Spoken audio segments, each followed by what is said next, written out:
The solar flash is not an external event, and it is not a one-time event.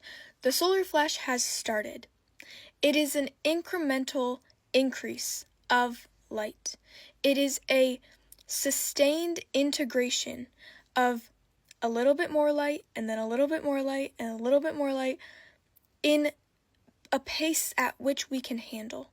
It is a process. It is a progression. It is not that. It is slow and steady and consistent and stable. And it's not something that is happening to you.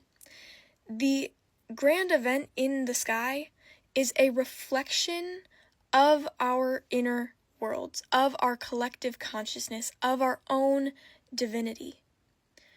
So don't focus on something out there. Focus on cultivating this light in here.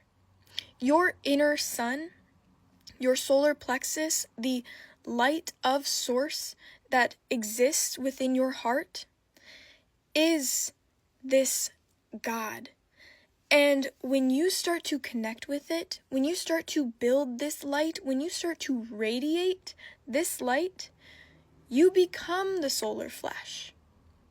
When you raise your consciousness to the level of the fifth dimension, when you start to act as a sovereign being, when you start to embody your higher self, you become the solar flash, incarnate. And that is your role as a starseed, as a higher being that descended to help others ascend. Your role is to anchor this light.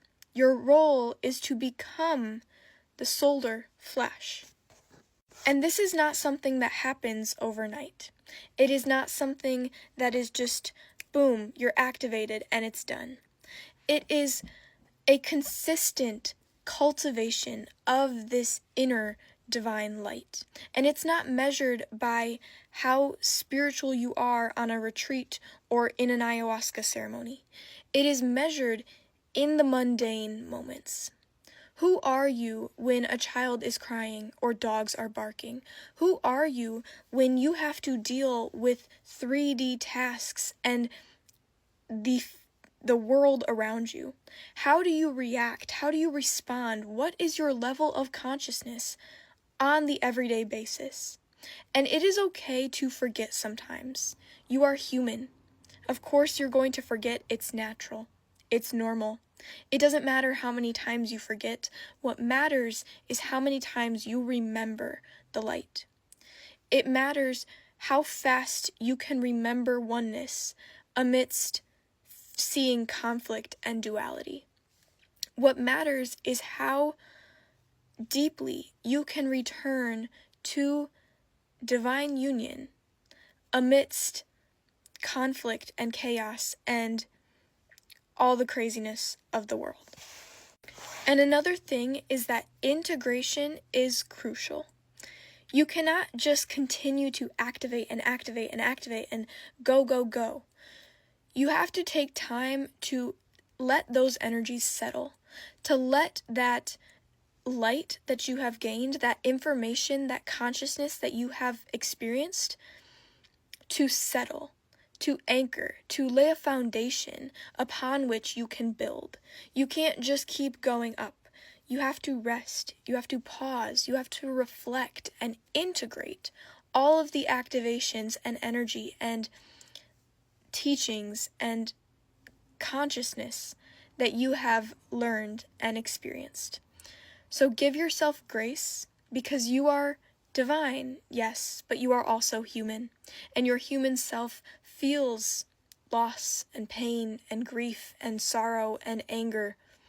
So give yourself grace. Accept and allow and practice awareness of your inner world and love yourself through it, because no one got anywhere by hating themselves into it. Love yourself fully and unconditionally.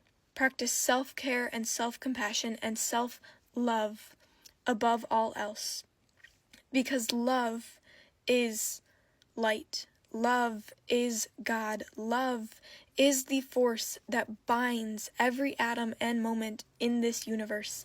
And by choosing love, by feeling love, you become this solar light.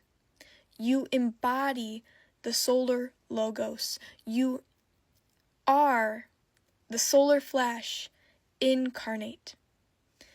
The solar flash is not outside of you. The grand event in the sky is merely a mirror of your consciousness and the level of light and energy that you are feeling and anchoring within you. This grand event in the sky is you. There is no separation. There is only the one. And by remembering the one, by going within and finding God there, by listening to this infinite intelligence that is always speaking to you in the guidance and protection and wisdom of your heart, you cultivate this light. You become the solar flash. You ascend into 5D. You are the solar flash. I love you.